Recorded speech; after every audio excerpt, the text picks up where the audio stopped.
నమస్తే to all. ఇంట్లో కొడుకు పుడుతూనే అబ్బా కొడుకు పుట్టాడు, వంశోద్ధారకుడు పుట్టాడు, వాడికేంటి అబ్బాయి ఎట్లేసిన బ్రతుకుతాడు అన్న ఈ స్టేట్మెంట్స్ని ఫస్ట్ మానేయండి. కొడుకు పుట్టిన తర్వాత అరే వాడు అబ్బాయిగా పుట్టినందుకు వాడికి సొసైటీలో చాలా రెస్పాన్సిబిలిటీస్ ఉంటాయి, బాధ్యతలు ఉంటాయి, సొసైటీలో చాలా రోల్ ఉంటుంది అని వాడు గుర్తు పెట్టుకునే విధంగా అబ్బాయిని పెంచండి.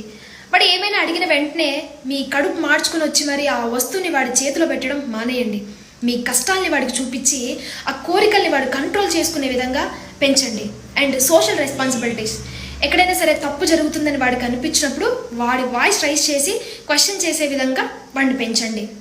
అండ్ ఇంకోటి, అబ్బాయి ఎక్కువగా అమ్మకు దగ్గరగా పెరుగుతాడు. మీరు అమ్మగా వాడిని పెంచేటప్పుడు ఒక ఆడదానిగా సొసైటీలో మీరు ఎలాంటి ప్రాబ్లమ్స్ ఫేస్ చేశారు, మీరు ఫేస్ చేసిన ప్రాబ్లమ్స్ని వాడికి చెప్పడం వల్ల ఏమవుతుందంటే వాడు బయట చూసే అమ్మాయిలలో కూడా అమ్మతనాన్ని చూస్తాడు,